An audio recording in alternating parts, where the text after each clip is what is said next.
सूरजपुर एक शांत और सुंदर गांव था। उसी गांव में रामदास नाम का एक मेहनती किसान रहता था। उसके दो जवान बेटे थे, बड़ा बेटा अमर और छोटा बेटा करण। अमर अपने पिता के साथ दिन रात खेतों में मेहनत करता था, लेकिन करण बिल्कुल अलग था। उसे खेतों में काम करना पसंद नहीं था। हालांकि उसके हाथों में खाना बनाने का ऐसा हुनर था कि जो भी उसके हाथ की मटन पूड़ी खाता, स्वाद कभी नहीं भूलता। सुबह सुबह रामदास खेत जाने की तैयारी कर रहा था। अमर खेती का सामान उठा चुका था। तभी रामदास की नजर चारपाई पर गहरी नींद में सो रहे करण पर पड़ी। अमर, जरा अपने भाई को देख। सूरज निकल आया लेकिन इसे अभी भी नींद ही प्यारी लग रही है। अमर मुस्कुराकर बोला। पिताजी, आप चिंता मत कीजिए, मैं हूं ना आपके साथ। रामदास ने गहरी सांस ली। बेटा, मुझे इसकी चिंता रहती है। जिंदगी सिर्फ खाने और आराम करने का नाम नहीं है। अमर बोला। एक दिन इसे भी जिम्मेदारी का एहसास हो जाएगा। दोनों खेतों की ओर निकल पड़े।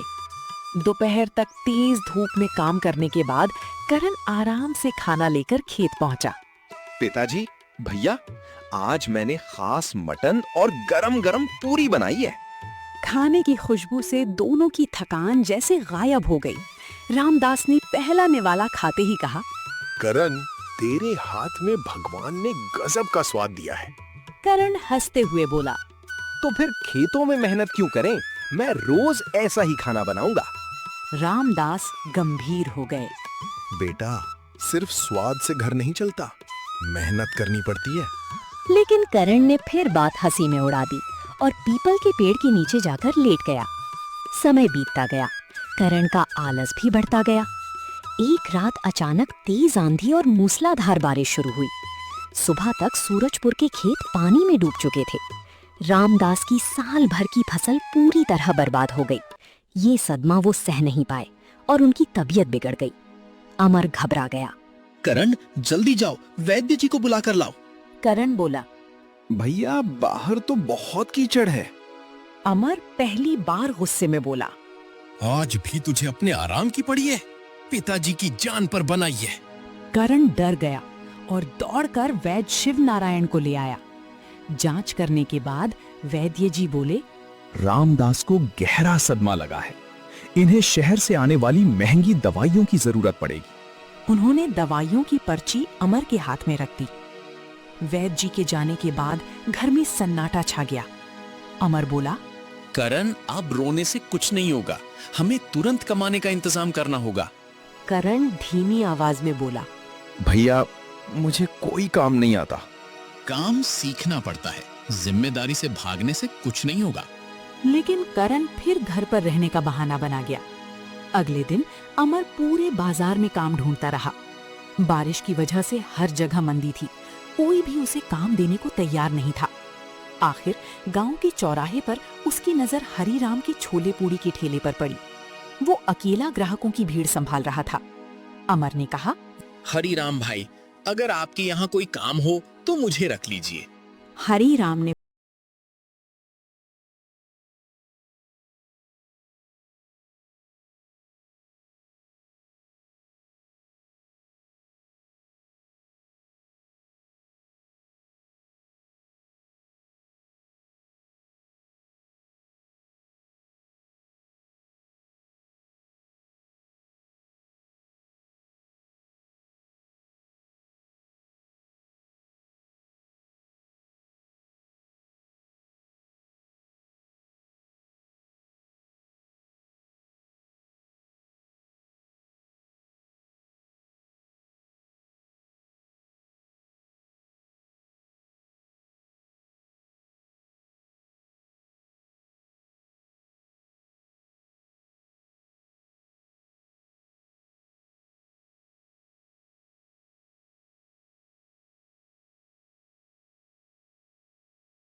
बनाने का ऐसा हुनर दिया है जिसे पूरा गांव पसंद करता है। अगर तू अपने इसी हुनर को काम बना ले तो हमारे घर की किस्मत बदल सकती है। मैं वादा करता हूँ पिताजी, आज के बाद कभी आलस नहीं करूंगा। शाम को जब अमर काम से लौटा तो करण उसके सामने बैठ गया। भैया, मुझे आपसे एक जरूरी बात करनी है। अमर मुस्कुराया। बोल, क्या बात है? अब आप हरिराम के यहाँ छोटी तनख्वाह पर काम नहीं करेंगे, हम अपना काम शुरू करेंगे। गांव के चौराहे पर गांव का मशहूर मटन पूरी का ठेला लगाएंगे। अमर कुछ देर सोचता रहा। बात तो अच्छी है, लेकिन पैसे कहाँ से आएंगे? मैं अपनी चांदी की चेन सोनार के यहाँ गिरवी रखाया हूँ, 5,000 रुपए मिले हैं। अमर हैरान रह गया। तूने नानी की निशानी गिरवी रख दी? अगर परिवार ही मुश्किल में हो तो निशानी का क्या फायदा? मेहनत करेंगे तो चैन भी वापस ले आएंगे। अगले दिन दोनों भाई बाजार गए। उन्होंने मटन, आटा, मसाले, तेल और बाकी सामान खरीदा। घर पहुंचते ही करण पूरे मन से मटन बनाने में जुट गया। धीरे धीरे मसालों की खुशबू पूरे मोहल्ले में फैल गई। दोपहर तक दोनों भाइयों ने गांव के मुख्य चौराहे पर अपना छोटा सा ठेला लगा दिया। ठेले के ऊपर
ग्राहकों की लंबी लाइन लग गई। करण लगातार मटन पूरी बनाता रहा और अमर ग्राहकों को संभालता रहा। शाम तक सारा मटन और सारी पूरियां बिक चुकी थीं। दोनों भाइयों की खुशी का ठिकाना नहीं था। अमर बोला, करण, आज पहली बार इतनी कमाई हुई है कि दवा भी आएगी और राशन भी।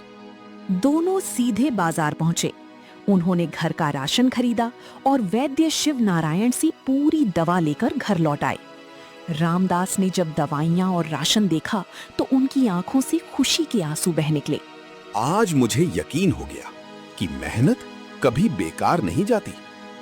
उस दिन के बाद करण रोज सुबह सबसे पहले उठता, भट्टी जलाता, मसाले तैयार करता और ताजा मटन बनाता।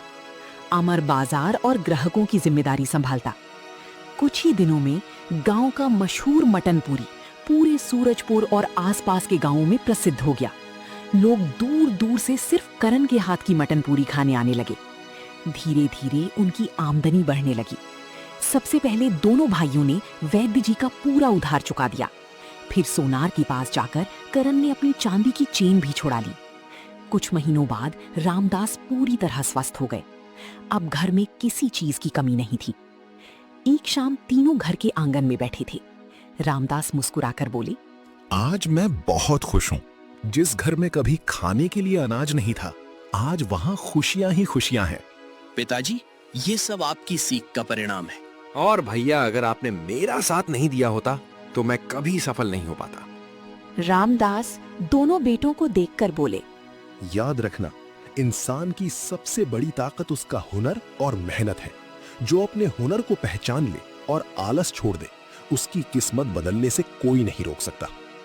उस दिन के बाद गांव का मशहूर मटन पूरी सिर्फ एक ठेला नहीं रहा, बल्कि पूरे सूरजपुर में मेहनत, एकता और परिवार के प्यार की पहचान बन गया।